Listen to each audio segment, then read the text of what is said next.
আসসালামু আলাইকুম রহমতুল্লাহ। আপনাদের ষষ্ঠ পাঠে স্বাগতম। আসুন আমরা আসাদুল্লাহ বক্তব্যগুলো শুনি, তারপরে তার উত্তর আমি দিয়ে যাচ্ছি এক এক করে ইনশাআল্লাহ। আপনি তার সাথে থাকবেন।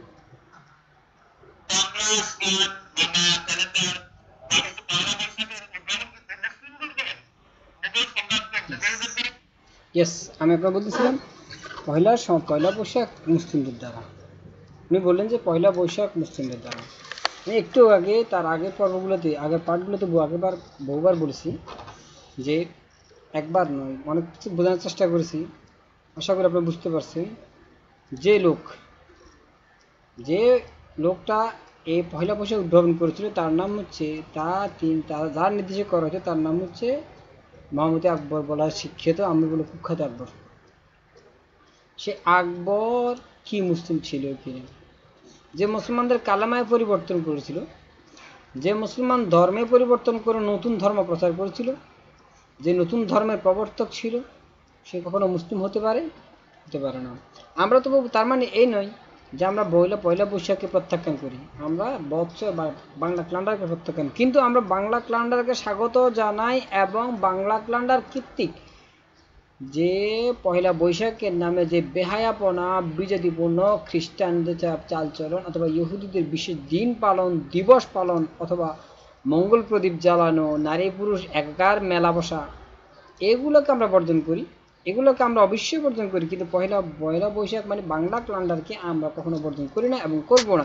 এর প্রয়োজনীয়তা আমাদের জীবনে আছে, এর প্রয়োজনীয়তা বিশ্লেষণ করলে বাংলা ক্যালেন্ডার গুরুত্ব আছে। কিন্তু যে বাংলা ক্যালেন্ডার পয়লা বৈশাখ উপলক্ষে যে সমস্ত কৃষ্টি কালচার, যে সমস্ত জিনিস আমাদের জীবনে বয়ে আসতেছে, অপসংস্কৃতি আমাদের জীবনে এসে গেছে।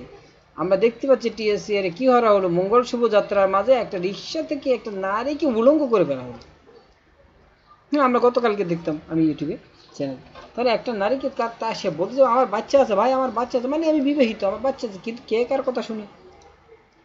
এই জাতীয় কৃষ্টি কালচারকে অবশ্যই আমরা প্রত্যাহার করি, অবশ্যই আমরা বর্জন করি। যেই সংস্কৃতির নামে হিন্দু ধর্মের মূর্তি পূজার দিকে মানুষকে আহ্বান করা হয়, সেই সংস্কৃতি আমি নয়, প্রত্যেক মুসলমানের জন্য ওয়াজিব নয়, বরং ফরজ তাকে প্রত্যাখ্যান করা। প্রত্যেক মুসলমানদের জন্য ফরজ, বরং তাকে প্রত্যাখ্যান করা। শুধু প্রত্যাখ্যান নয়, বরং তার প্রতি ঘৃণা পোষণ করা। এই জন্য এবং শুধু তাই নয়, নিজের পরিবার এবং পরিজন যারা আছে প্রত্যেককে উচিত হবে যে এই জাতীয় সংস্কৃতি থেকে দূরে রাখা। কেননা যদি সে জাতীয় সংস্কৃতি দূরে না রাখে তাহলে সে ধ্বংস হয়ে যাবে। আমরা আগে বলছিলাম যে সম্রাট আকবর তার এই সমস্ত কার্যকলাপ প্রশ্নটিত যে ওলামায়ে কেরাম এ বিষয়ে ফতোয়া দিবেন, সম্রাট আকবরের কার্যকরী বিশ্লেষণ করে ফতোয়া দিবেন সম্রাট আকবর কি মুসলিম ছিল নাকি ছিল না। আপনি একটু চিন্তা করুন, আপনি সাধারণ সেন্সে নেন যে এই বিষয়টা কি চিন্তা করলে যে সম্রাট মুসলিম ছিল নাকি ছিল না। আপনি নিজে উত্তর দেন। যে মুসলমানের দিনই কালামায় পরিবর্তন করে, যে ইসলামের পুরা সকল ধর্ম সার নিয়ে দিন ইলাহি গঠন করে, সকল ধর্মের সার, হিন্দু ধর্ম সঠিক, বৌদ্ধ ধর্ম সঠিক, খ্রিস্টান ধর্ম সঠিক, এই জাতীয় করে তার ব্যাপার আপনি বললেন। আপনি তারপর আসুন বা তারপর তার বক্তব্য শুনুন।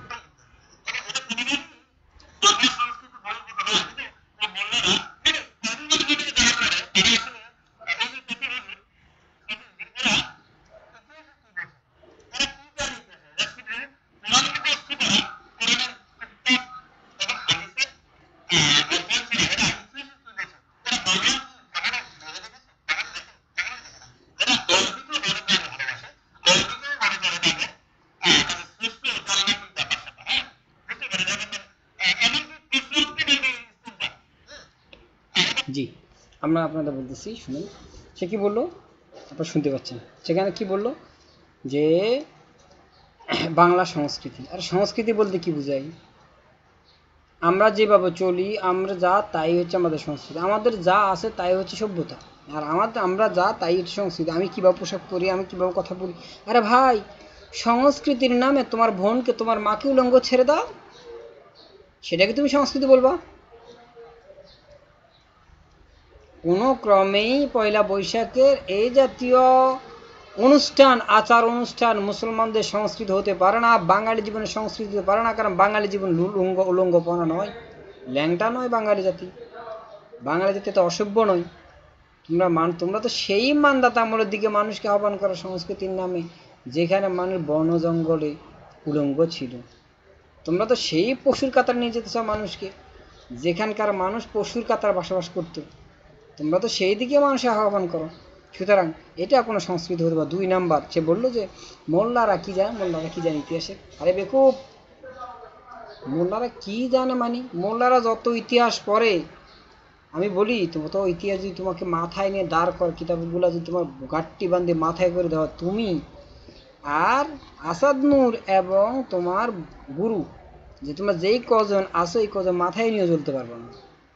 আমি এক্স্যাক্টলি বলি, পলাশী যুদ্ধের প্রান্ত থেকে শুরু করি 1757 থেকে শুরু করি, যদি আসাদ নূর অথবা মুফাসসির ইসলামকে প্রশ্ন করা হয় 57 থেকে শুরু করি আপনার স্বাধীনতার যুদ্ধ পর্যন্ত, এর ভিতরে কি ইতিহাস ছিল, এই ইতিহাসটা যদি তাকে প্রশ্ন করা হয়, আমি 100% বলতে পারবো আসাদ নূর এবং মুফাসসির ইসলাম কেউ বলতে পারবে না। আপনি যদি কোনো ভালো মোল্লাকে প্রশ্ন করেন, তাহলে দেখবেন স্পষ্ট বা পানির মতো পরিষ্কার করে ব্যাখ্যা সহকারে বলতে পারবেন। আরে মূর্খ, তো আমি মূর্খই বলি, কেননা তোর জ্ঞান বই ভিতরে, মগজের ভিতরে ঢুকে নাই। এই জন্য মুখ্য বলতে বাধ্য হলাম। যার জ্ঞান, যার বিবেক তাকে পরিচালনা করতে পারে, সে হলো পশু। তোমাদের বিবেক তোমাদেরকে পরিচালনা করতে পারে না, এই জন্য তোমাদের মাঝে পশুত্বের মাঝে বেশি পার্থক্য নাই। আশা করি বুঝতে পারছি।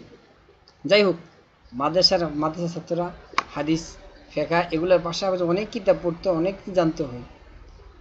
আর তুমি তো সরাসরি অপরে শেষ করে যাচ্ছ, সরাসরি তো পড়তে পারো না ভালো করে। আরবি ব্যাকরণ, নাহু নাহু সরফ, ফালা ফালা এটা কোন অংশে সরফ না নাহু সেটা তো বলতে পারো না, তুমি কি মাদ্রাসায় পড়েছো? হ্যাঁ, যাই হোক, আমি সেটাই বলবো না। আমার প্রশ্ন হচ্ছে যে যেই অপবাদ, সুস্পষ্ট অপবাদ, মোল্লারা ইতিহাস জানে না, আমি বলবো তুমি অনেক ইতিহাস জানো, তাহলে তুমি বলো দেখি পলাশী থেকে 47 সন পর্যন্ত অথবা 72 পর্যন্ত এর ইতিহাসটা পুঙ্খানুপুঙ্খ পরিষ্কারভাবে বলে দেখি। আমি জানি পারবে না।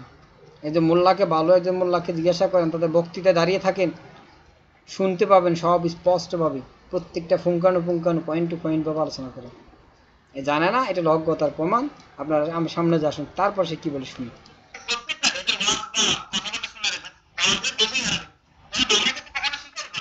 হ্যাঁ, বাংলা ভাষাকে স্বীকার করে না। বাংলা ভাষা স্বীকার করা মানে কি? বাংলা ভাষা স্বীকার করা মানে তো উলঙ্গপানা, বেহায়াপানা নয়। হ্যাঁ, এইটাকে বাংলা ভাষা স্বীকার করা বলা যায়। আমরা আসুন সামনে যাই।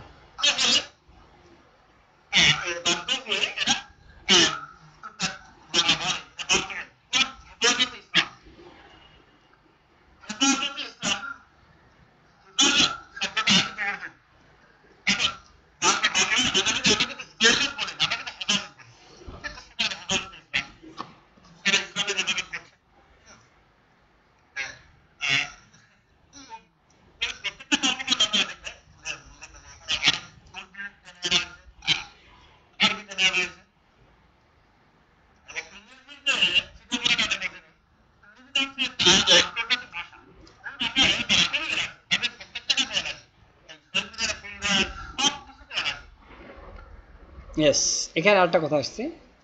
ইংরেজি ভাষার প্রতি আমাদের কোনো বিদ্বেষ নেই, বিরোধ নেই। আমরা তবে ইংরেজি পরিবর্তে বিশ্বব্যাপী আরবিক প্রচলন করতে চেয়েছিলাম। আমাদের ওলামায়ে কেরাম, তার মাঝে ইমাম আহমদ বিন হাম্বল রহমাহুল্লাহ তার ছাত্রদেরকে বলতেন যে তোমরা একান্ত বিশেষ কারণ ছাড়া, আরবি ছাড়া অন্য কোনো ভাষায় কথা বলবে না। যদি মুসলমানরা, আজকে বিশ্বের মুসলমানরা যদি তখন এই কথাটা তার গভীর অর্থ বুঝতে পারত, তাহলে পৃথিবীতে 1 নাম্বার ল্যাঙ্গুয়েজ থেকে আরবিক, 1 নাম্বার ভাষা থাকতো আরবি। আর আরবি ভাষায় যদি সবার ভাষা থাকতো, তাহলে পৃথিবীর সমস্ত মানুষগুলো কোরআন কারিম পড়তে অতি সহজে বুঝতে পারতাম, আমরাও অতি সহজে বুঝতে পারতাম, আমাদেরকে এত পরিশ্রম করতে হতো না। এই জন্য আসল কথা হচ্ছে গুড় মানে নিগুড়, অর্থ নিগুড় রহস্যটা যদি বুঝতে পারতো, এরা এগুলো বিরোধিতা করতে পারে না। তারপরে তাদের বাংলা ভাষার প্রতি ভালোবাসা, আবার ইংরেজির প্রতি তার চেয়ে অবার ভালোবাসা হতে পারে। একজন বাঙালি সেই বাংলা ভাষা শিখতে পারে, আর ইংরেজির প্রতি ওভার ভালোবাসা তার কি প্রকাশ ঘটে। সেটা বাংলা ভাষাকে প্রয়োজন হিসেবে ব্যবহার করে, ওষুধের মতো ব্যবহার করে, আর তারা বিশেষ প্রয়োজনে ইংরেজি ভাষাকে ব্যবহার করে। এটি হচ্ছে তাদের চরিত্র, আসল চরিত্র। তো আসুন আমরা পরবর্তী পার্টগুলোতে, আমার সময় শেষ, পরবর্তী পার্টে ইনশাল্লাহ বাকি অংশটা আবার আলোচনা করবো। আসুন আমরা তারপর